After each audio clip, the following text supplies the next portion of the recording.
আল্লাহর বান্দা আমাকে কিনা যাবে না, জীবন যাবে, কোনদিন কোন বেঈমানের সামনে মাথা নত করা হবে না।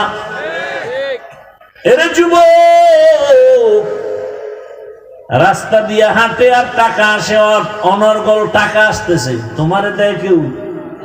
হ্যাঁ, আশা করো দিবে? তুমি হলো চরম একটা বেয়াদব, চরিত্রহীন লম্পট। তোমার মা তোমাকে ভয় পায়। একটা মা একটা সন্তানকে কখন ভয় করে? সন্তান যখন চূড়ান্ত চরিত্রহীন লম্পট আর বেয়াদব হয়ে যায়। একটা শিক্ষক ছাত্রকে কখন ভয় করে? কোন ছাত্রকে ভয় করে? যেই ছাত্র চরিত্রহীন, চূড়ান্ত বেয়াদব, এমন ছাত্রকে শিক্ষক ভয় করে। কোন সভ্য সন্তানকে মা বাপ কখনো ভয় করবে না। তাহলে আমার সমাজ এখন কোন পর্যায়ে যে মা সন্তানকে কিছু বলতে পারে না, বললেই মাকে গালি শুরু, বেশি কিছু বললে মাকে মারবে, বাবাকে মেরে ফেলবে। সন্তান সেই অবস্থান নিয়ে চলে। শিক্ষক কিছু বললে শিক্ষকের মারবে, আন্দোলন করবে, শিক্ষকের বিরুদ্ধে আন্দোলন। ইসলামে তো এই আদব শিখায় নাই। আল্লাহ হেদায়েত দান করেন। এরে যুবক, ডাক্তার জাকির নায়েক সাহেবকে দুনিয়ার কে না জানে, কে না চিনে? হোমিওপ্যাথিক ডাক্তার, অথচ এত সম্মান। টাকার কারণে না, ক্ষমতার কারণে না, সুন্দর চরিত্র আর নৈতিক আদর্শের কারণে। আমিও চাই প্রত্যেকটা যুবক নতুন স্লোগানে দাঁড়িয়ে যাও, গোটা দেশে আন্দোলনের আওয়াজ দিয়া দাও যে আমরা যুবক, আল্লাহ আমাকে সম্মান দিবেন, রিজিক দিবেন, হায়াত দিবেন। আমি লেখাপড়া করে একটা আদর্শের জায়গায় পৌঁছে যাচ্ছি, জীবনে আদর্শ দিয়া দাঁড়াবো, কারো কাছে মাথা নত করব না। সব যুবক যদি এক লাইনে দাঁড়ায় যাও, এমন কোন মাস্তান নাই, নাস্তিক নাই যে মাথা উঁচু করে তাকায় কথা বলবে। কিন্তু ওই যে তুমি পশু, টাকা দিয়ে তোমার কিনে নেয় ফাঁকে ফাঁকে। তুমি বয়ান শুনতেছো ঠিকই, বাইরে গিয়ে বলবা হাফিজুর রহমান সাহেব নির্বাচনে গেছে, শেষ শেষ।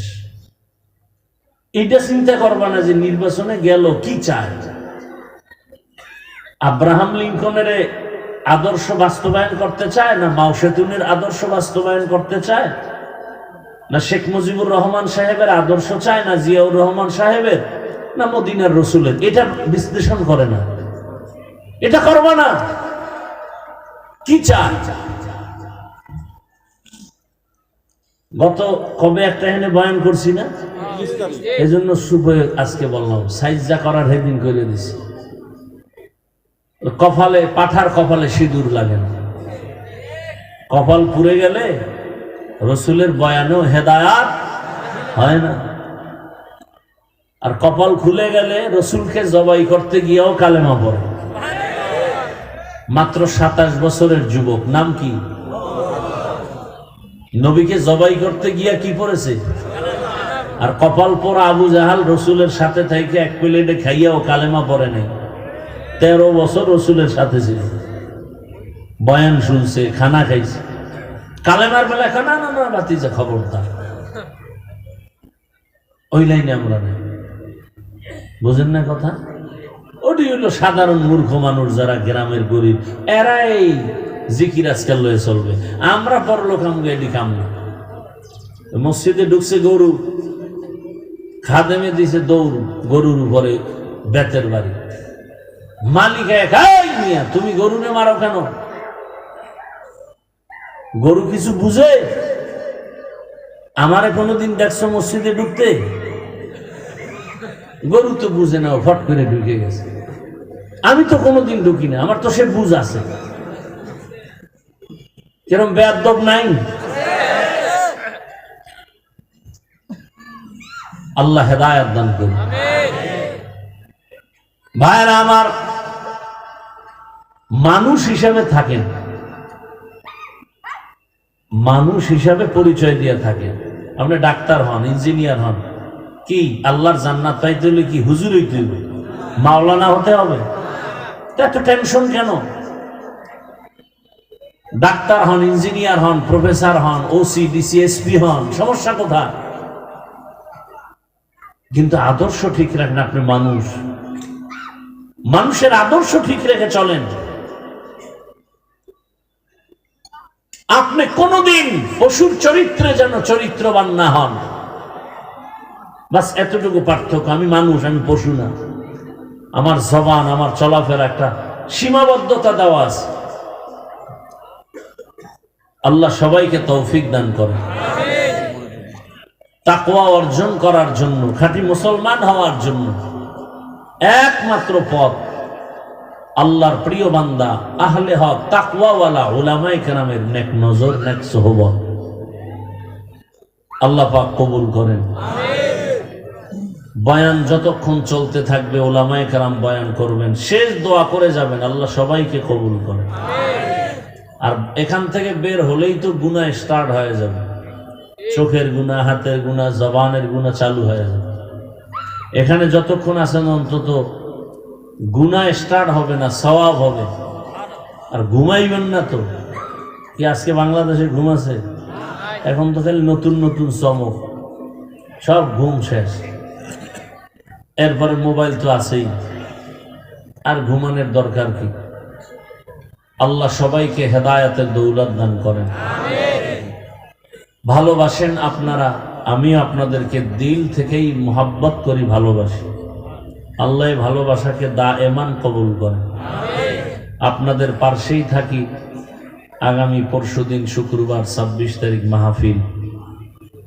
আপনাদের এই মাহফিল 5 দিন করলে যেই পেরেশানি আর খরচ, এর আরো 3 গুণ বেশি আমার একদিনের মাহফিলের খরচ। অতএব যাবেন ইনশাআল্লাহ। চিন্তা করে ভাড়া পাবো কই? কেন ভোটের আগে পাবেন না? সমস্যা কি? সেদিন তো খাবেন।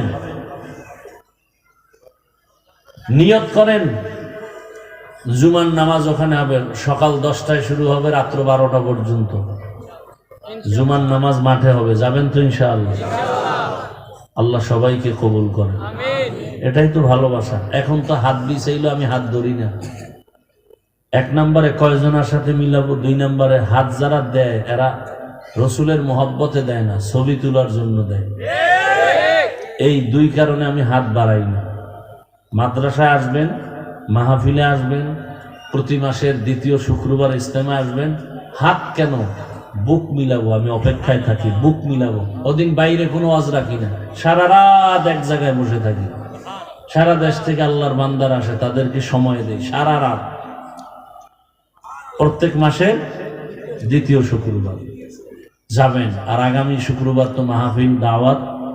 আল্লাহ পাকে মাহফিল শেষ পর্যন্ত কবুল করেন। যারা আয়োজন করেছেন উলামায়ে কেরাম, এলাকাবাসী, আল্লাহ সবাইকে কবুল করেন।